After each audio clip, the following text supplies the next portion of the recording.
हरियाली अमावस्या सावन मास के कृष्ण पक्ष की अमावस तिथि को मनाया जाने वाला त्योहार है। कहा जाता है कि इस दिन स्नान दान करने से पितरों की आत्मा को शांति मिलती है और वे प्रसन्न होते हैं। इस दिन व्रत रखने और कथा सुनने का बहुत महत्व है। आइए अब आपको कथा सुनाते हैं। एक राजा था, उसकी 2 रानियां थीं। एक दिन छोटी रानी ने कुछ मिठाई चुराकर खा ली और पूछने पर नाम चूहे का लगा दिया। चूहे को इस पर क्रोध आया और वो रानी को सबक सिखाने की योजना बनाने लगा। एक दिन जब राजा के यहाँ अतिथि आए तो रात्रि में चूहे ने छोटी रानी की साड़ी ले जाकर अतिथि के बिस्तर पर रख दी। जब सुबह मेहमान की आंखें खुली और उसने रानी का कपड़ा देखा तो वो ये देखकर हैरान रह गया।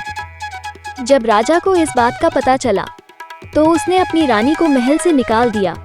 महल से निकलने के बाद रानी जंगल में रहने लगी। वो रोज शाम को दिया जलाती और ज्वार उगाने का काम करती थी। वो रोज पूजा करके गुद्धानी का प्रसाद बांटती थी। एक दिन राजा उसी रास्ते से जा रहा था तो उसकी नजर उस दिए पर पड़ी। जब वो राजमहल लौटा तब उसने अपने सैनिकों से जंगल में जाकर उस चमत्कारी चीज के बारे में पता लगाने को कहा। राजा की आज्ञा पाकर सैनिक जंगल की तरफ निकल पड़े। जब वो उस पीपल के पेड़ के नीचे पहुंचे तो उन्होंने वहां देखा कि दिए आपस में बात कर रहे थे।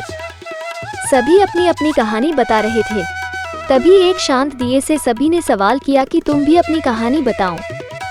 ये सुनकर शांत दिए ने कहा कि वो रानी का दिया है। उसने आगे बताया कि रानी की मिठाई चोरी की वजह से चूहे ने रानी की साड़ी मेहमान के कमरे में रख दी और बेकसूर रानी को सजा मिल गई। सैनिक ने दिए की सारी बातें सुन ली और यह बात राजा से जाकर बताई। राजा को जब इस बात का पता चला तो उसने रानी को वापस महल में बुलवा लिया। महल में वापस आने के बाद राजा रानी खुशी खुशी रहने लगे।